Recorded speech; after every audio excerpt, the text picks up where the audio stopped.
Hello, it is Ryan, and I was on a flight the other day playing one of my favorite social spin slot games on ChumbaCasino.com. I looked over at the person sitting next to me, and you know what they were doing? They were also playing Chumba Casino. Everybody's loving having fun with it. Chumba Casino is home to hundreds of casino-style games that you can play for free anytime, anywhere. So sign up now at ChumbaCasino.com to claim your free welcome bonus. That's ChumbaCasino.com and live the Chumba life. Sponsored by Chumba Casino. No purchase necessary. VGW Group. Void where prohibited by law. 18+. Terms and conditions apply.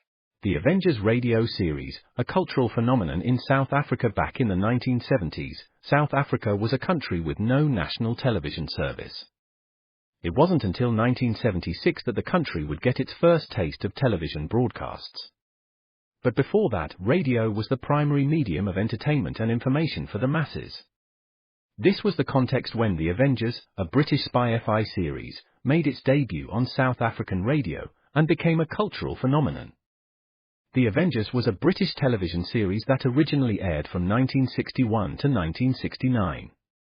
The show revolved around the adventures of John Steed, a suave and sophisticated secret agent, and his various female associates. The series was a unique blend of traditional spy thriller elements with science fiction and fantasy, which set it apart from other shows of its time.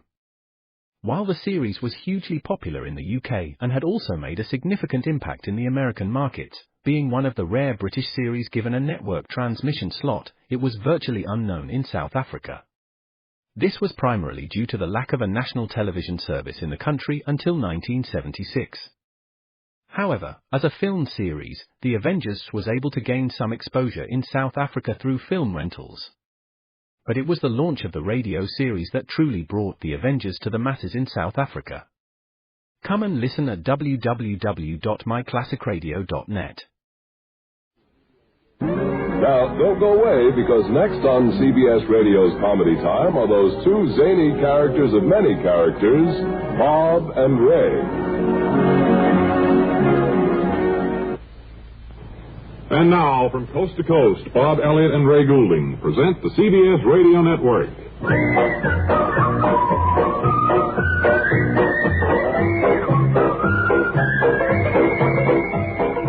Thanks, and hello again, everybody. Welcome back to the Bob and Ray Show, here for the next 14 minutes or so.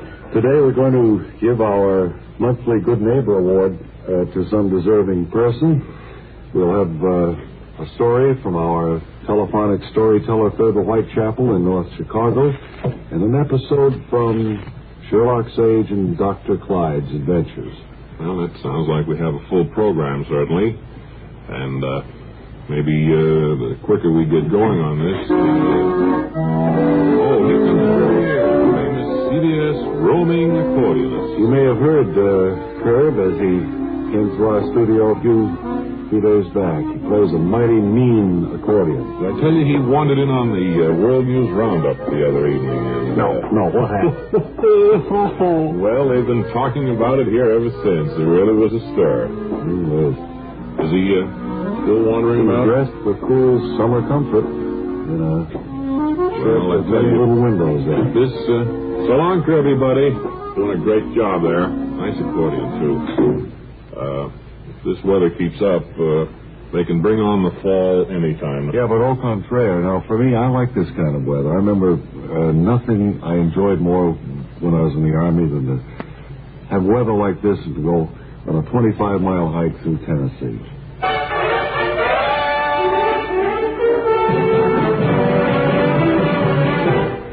This is Sergeant Ben Royster, and this is your Army Amateur program. Today coming to you from the huge hangar at Lynlacker Air Base here in Lynlacker, Wyoming. And I see that the last planes have been pushed out of the hangar, and so it's time for our first contestant. He's Seaman First Class Alan Shripshade. Hi, Alan. Hello, Sergeant. Alan, I noticed by your insignia that you're a submariner. What are you doing in these parts? Well, I'm afraid that's classified information, Sergeant. I can tell you this. Lynlacker Air Base is going to be the new secret testing site for submarine missiles. Well, glad to have the Navy out here, sailor. And now, what talent do you bring to our armed services microphone today? Well, Sergeant, it's not exactly me. It's my cat, Ned. Your cat? Well, whatever talent the cat has, of course, you fostered, didn't you? Oh, well, sure. Well, I guess it counts then, just as much as if you had the talent yourself, which makes you eligible for the coveted Drill Talent Award. Just what does your cat do, Seaman? I pour milk on piano keys, and then I put Ned on the keys, see? And by voice command, I can get them to run wherever I want them on the keyboard, you mean? That's right, and I can get them to play a lot of tunes that way. Well, that sounds like a wonderful bit of talent your cat has, and what do you say we give a listen to it? Here is a cat on a milk-covered keyboard playing a tune by virtue of voice commands given by Seaman First Class Alan Shripshade. All right, now this way, Ned. Come on, Ned. That's it. Back it up, Ned. Now over here on the black key. That's it. Down here now. Stick on these two. That's it. Quick, come on. Gotta hurry. Come on, up here, Ned. That's the way, baby. All right, come on, back down here now. Oh, you're doing fine, Ned. We're going, Ned. Up here now. Hit these. Oh, careful there. He got his bar carpet clean, D flat and... Too bad, but pretty good. Even so, Seaman First Class Alan Shripshade, and I think we'll see you at the semifinals. And now, glancing at my card here, it shows that an Army nurse, Lieutenant Jane Wamby, is next on our Armed Forces Talent Parade. Hello, Lieutenant. Glad you could make it out here to Lynn-Lacker, Wyoming. Well, I'm glad I could, too. I'm stationed at Harrisburg, Pennsylvania, so the trip wasn't much, really. Are you thrilled to be here, Lieutenant? Yes, it's a definite thrill to be here, especially for me. Well, Lieutenant, it's time right now for you to show us what you can do, and just what is it you do, Lieutenant? Well, I made up a greeting card in the shape of a small box. Well, that's not very good talent. Well, I attached a specially treated string to the card, so when I pull the string, I reproduce my own voice. All right, then. Here is Army Lieutenant Jane Wamby reproducing her own voice with a string attached to a greeting card. Go to it, Lieutenant. Hello? This is Lieutenant Jane Wamby. Out there, it's a thrill for me to be here. How do... Goodbye. Wonderful. Just wonderful, Lieutenant. With that talent, you certainly should be a finalist for the Drill Talent Award. Leave your name with Corporal Mansfield, will you? Thank you, I'm thrilled. So we, Lieutenant Jane Wamby, and this is Sergeant Ben Royster bidding you goodbye from the hangar here at Lynn-Lacker Air Base. Let's go into the subject of Columbia stereophonic high-fidelity portable phonographs. A selection of 7 new ones to choose from at your Columbia dealer. They come in smart color combinations, and you'll find more quality, more features, more styling built into them than ever before. You know, regular records, when you play them on one of these stereo portables, take on new beauty, too. Seem to be, have more depth and wonderful quality. And you get a real big console sound, too, reproduced by Columbia stereophonic high-fidelity phonographs. So thrilled to the excitement of Stereo One by Columbia, #1 in the wonderful world of sound. And the Columbia portables are economical, too. Prices start at only $24.95. See them all at your Columbia dealer today.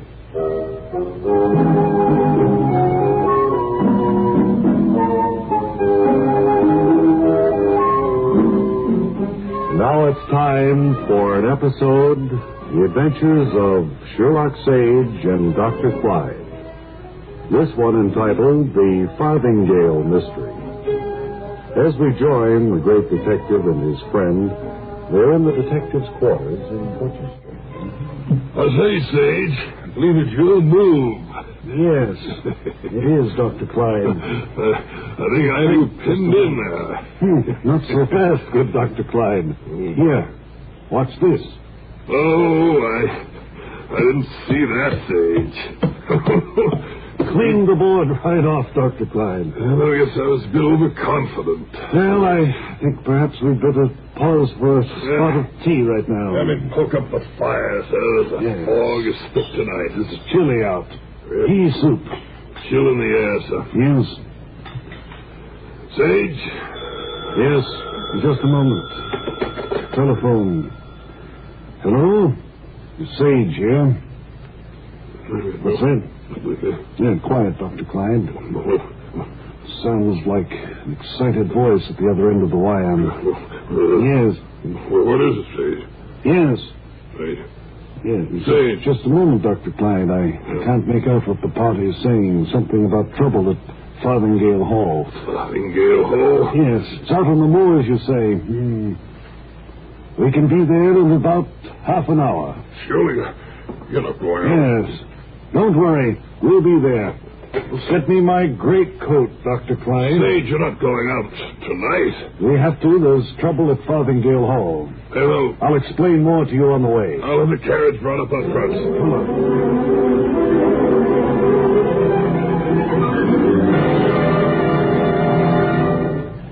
Faster, driver, faster. It's an emergency. Sage, I'm afraid we're going to get into trouble.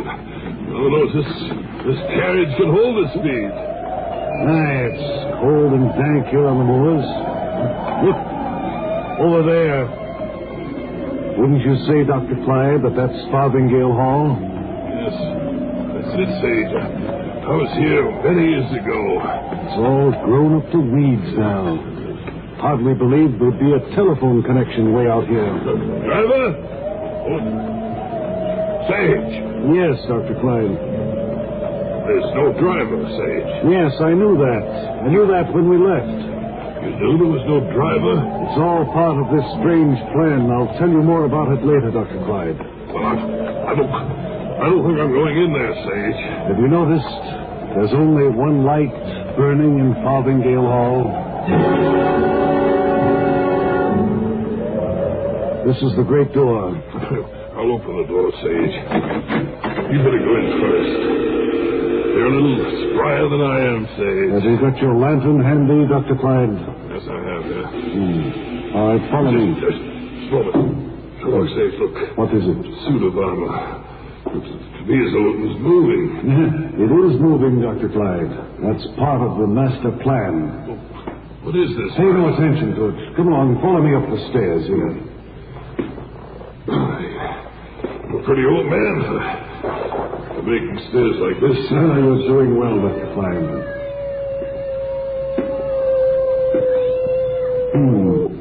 Just as I suspected. Sage, I don't think it's too late for us to turn about and return to London, sir. Return to London, Dr. Clyde? We're on the verge of discovering the mystery here. If we come back when the sun is out. It'll be a nice day. Just a moment and we'll have our answer. Here, the door to the North Tower. Inside, we'll find the answer.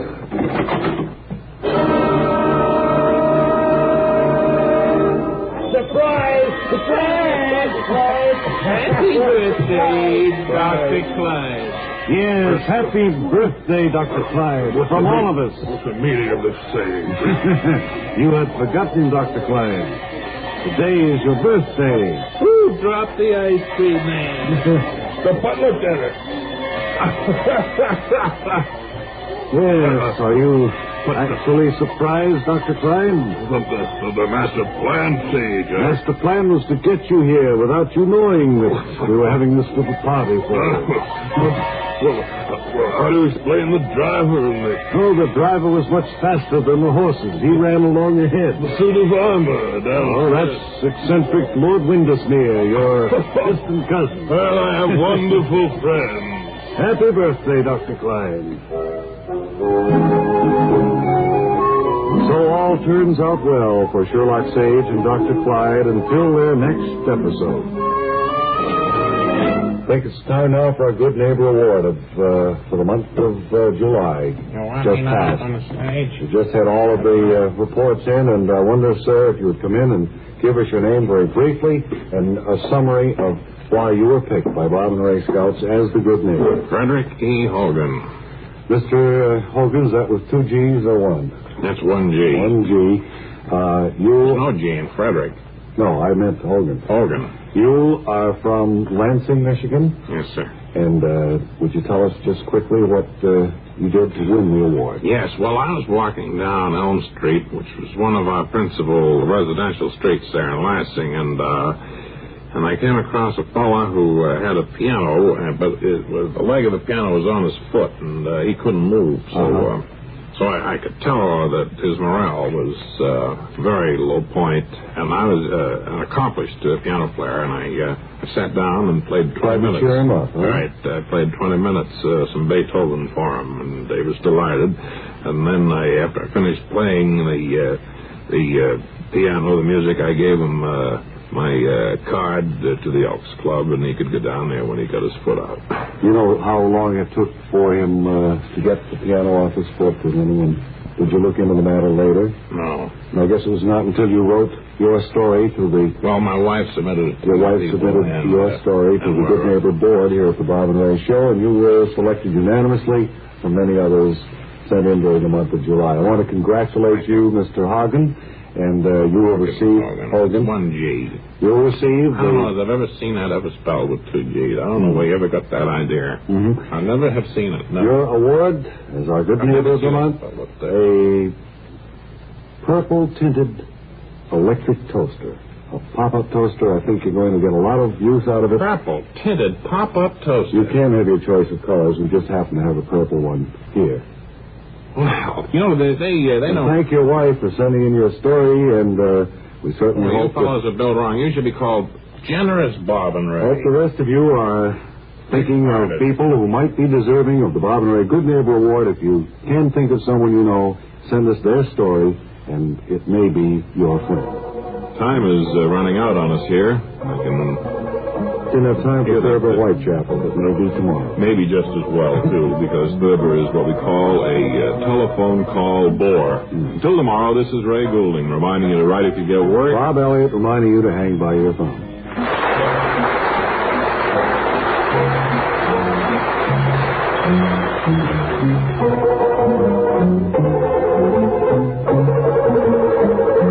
This is the CBS Radio Network. Radio Network. Hello, it is Ryan, and I was on a flight the other day playing one of my favorite social spin slot games on ChumbaCasino.com. I looked over the person sitting next to me, and you know what they were doing? They were also playing Chumba Casino. Everybody's loving having fun with it. Chumba Casino is home to hundreds of casino-style games that you can play for free anytime, anywhere. So sign up now at ChumbaCasino.com to claim your free welcome bonus. That's ChumbaCasino.com and live the Chumba life. Sponsored by Chumba Casino. No purchase necessary. VGW Group. Void where prohibited by law. 18+. Terms and conditions apply.